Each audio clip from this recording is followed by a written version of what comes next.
Il-Partit Laburista qal li l-Partit Nazzjonalista għandu problema kbira ta' kredibilità. Dan iddikjaraħ b'reazzjoni għal konferenza tal-aħbarijiet organizzata mill-istess Partit Nazzjonalista it-tlieta wara nofsinhar.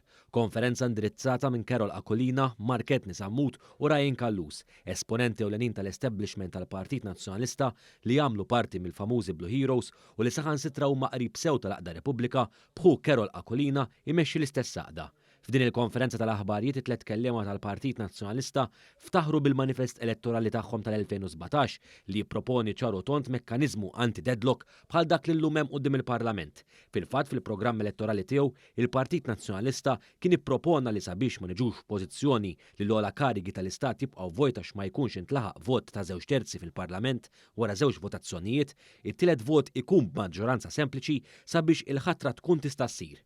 Il-Partit Laburista sostna li l-Partit Nazzjonalista ikun qed ikun kapriċċjuż meta jopponi mekkaniżmu anti-deadlock li proponu stess.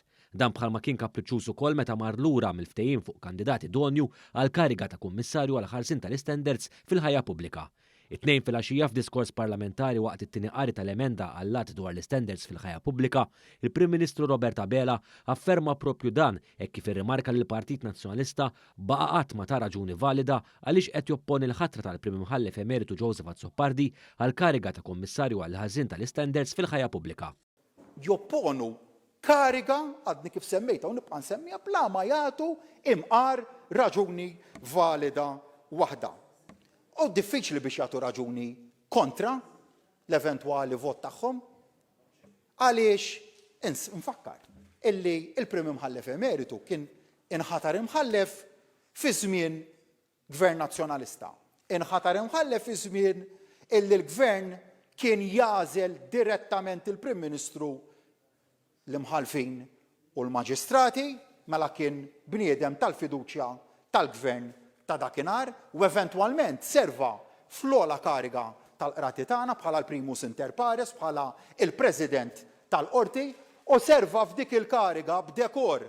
Dan bħalma l-Partit Nazzjonalista qatt ma ta' raġuni għaliex aċċetta lil Prim Imħallef Emeritu Joseph Azzopardi għal kariga kostituzzjonali ta' Ombudsman iżda mhux għal kariga istituzzjonali ta' Kummissarju għall-Istandards fil-ħajja pubblika.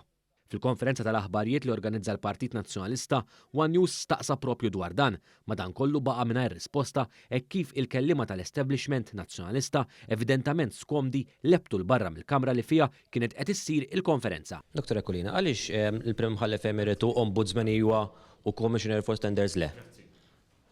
Ma tajtniex raġuni, għaliex Prim Imħallef Emeritu Ombudsman huwa u Kummissarju għall-Standards le? Ombudsman hija kariga kostituzzjonali. M'għandekx taġiba, Dr. Akolina.